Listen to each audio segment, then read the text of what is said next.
Buhari once said, if we don't kill corruption in this nation, corruption will kill us. Now, I would like to transfer that cry from the moral zone to the terrain of religion. If we do not tame religion in this nation, religion will kill us. You see, I do not say kill religion, though I wouldn't mind a bit. If that mission could be undertaken surgically, painlessly, perhaps with a furtive, under anesthesia, furtively sprayed all over the nation, or perhaps during an induced bout of religious ecstasy.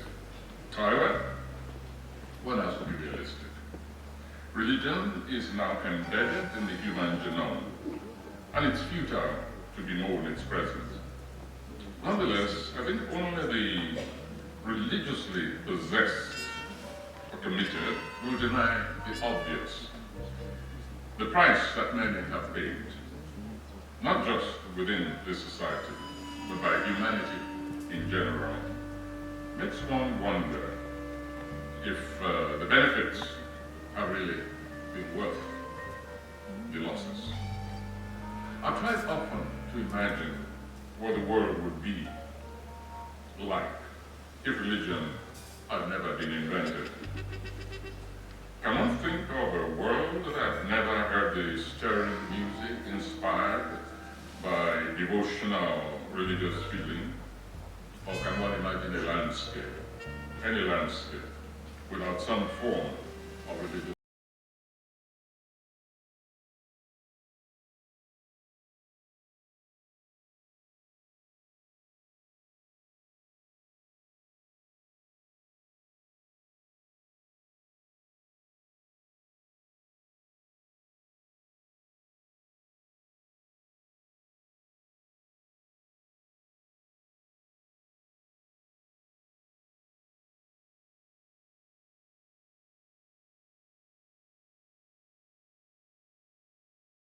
What went wrong? What has gone wrong?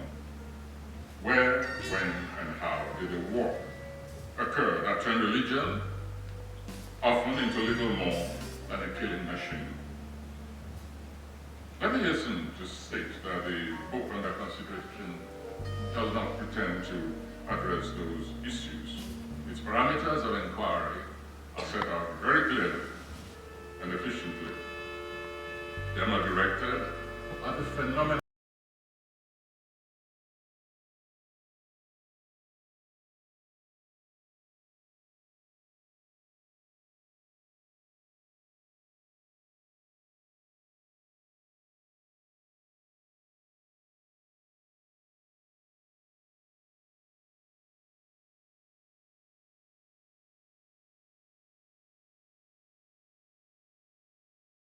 rather than the service and the consolation of spirituality, which many religions claim for themselves. Indeed, the work under consideration could quite aptly be retitled, but a bit of suspense at the end.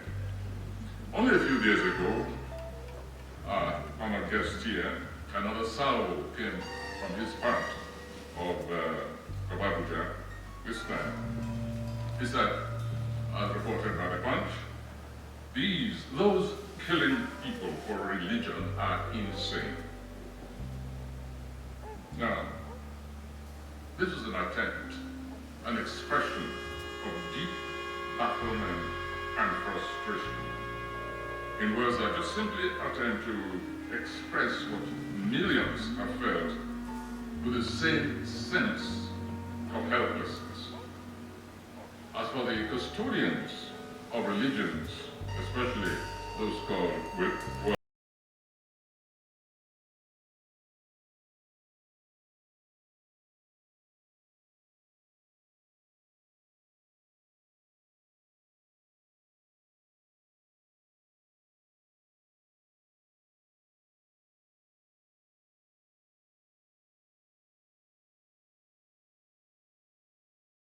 can attempt to justify homicide as an act of devotion. However,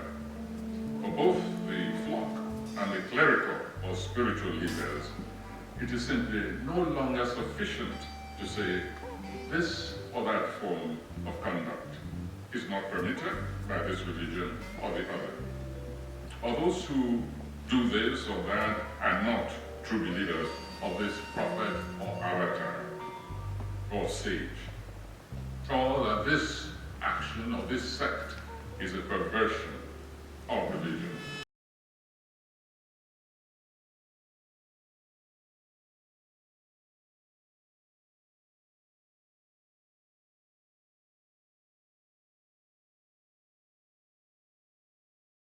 Themselves partisans of a certain aspect, a certain creed of their own, in contradistinction to others.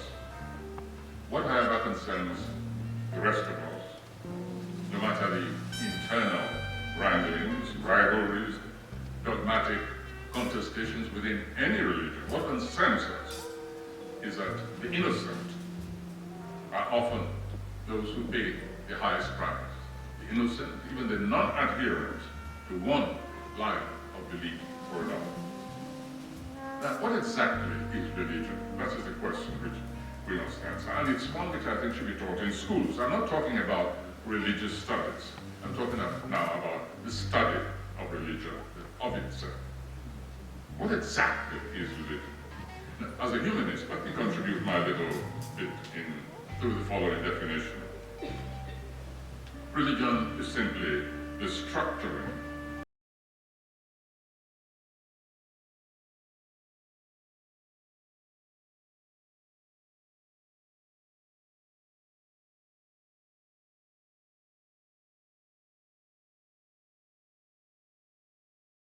of the other. In other words, religion says we humans with our limitations endow the unknowable with power.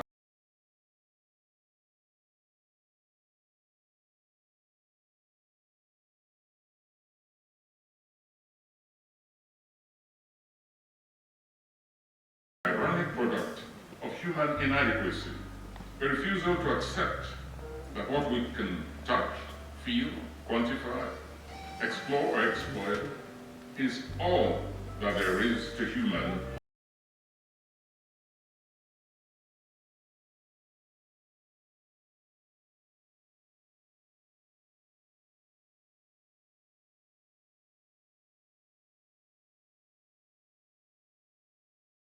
Since what it claims is this, that I have the capacity to conceive of something that is beyond my human limitations, beyond the provable, beyond me.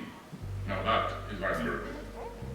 The human mind becomes mired in contradictions, however, when it presumes a totalist and absolute knowledge of what, in the first place, is based on what can only be intuitively evoked.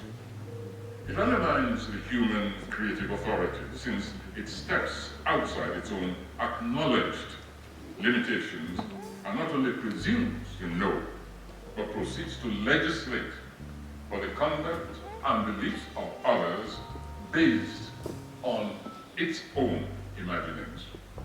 And when challenged, of course, it introduces a totally specious dimension into the debate called revelation. Again, this is another plus for humanity. That is, if we agree that sharing is a virtue, while hoarding is not. Because religion is an agency for creating a community of sharing.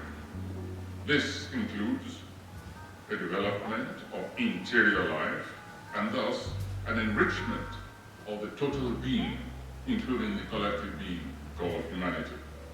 Such a move redounds to the credit of social man. I have the urge, man says, woman says, to share. I cannot keep the good news to myself, this inner discovery to myself. It is not sufficient for me to immerse myself in this awareness. I must extend my ability for seeing the invisible, touching the non-palpable, delineating the featureless, and itemizing its attributes to others, even listening to the voices. We shall form a community, it says, of partakers and share in the enrichment of our private knowledge. And thus emerges the phenomenon of religious structures and their mission. But then the struggle begins. Hardly ever a peaceful process of overcoming limitations, but of dictating conformity and suppressing dissent. Thus emerge those handy words such as absolute, total revelation, and the anathemization of dissent under the killing words such as blasphemy or apostasy. The core of belief, the inner dwelling, recedes to the background and is lost to the superstructure of textual annotation, elaboration, and dogma, all designed to reinforce, consolidate what in the first place was never subjected to empirical tests. All zeal is directed not at reinforcing the innate capacity of man to develop its receptivity to phenomena, but to compel others to submit to the findings of the first comers of a different age, a different time, a different world, a different phase in the evolution of mankind. Only yesterday, for instance, the monarch of one of the states I admire most because it's an exemplar of religious cohabitation for a long time. Only yesterday, the monarch of of a city in that state threatened a jihad on anyone who dared to revisit the issue of inheritance. It was all sorted out, he said, over a millennium and a half ago. Why should anyone attempt to tamper with it? Religion, when it claims to have collated all knowledge, when it takes refuge in revelation, should be conscious of its own history. That history is not an invention of secular critics. It is set down overwhelmingly everywhere on the globe throughout history, documented, and its narratives are set down for generations to read, but also to examine, to critique, to contest where necessary. Religion, as set down in the history of this continent, in the preachings of clerics and prelates of every feud, has been a disastrous effort, has been a disaster in many zones, and continues to be even till today. In this very nation, in southern Kaduna, over 800 souls were brutally extinguished, suddenly. While the issue of grazing lands versus farming is unquestionably part of the conflict, it is equally undeniable that religious differences have played a crucial role in the carnage. And yet, some weeks before this latest outrage, the governor of that state was reported to have claimed that peace was nigh, since he had sent funds to the earlier wave of killers, and they had agreed to end their killing spree. What astonished me about this report was not the admission itself, but the astonishment of others at such governmental response to atrocity. There was nothing new about it. As appeasement to religious forces not become the Nigerian face of justice and equity, first lethargy and then appeasement.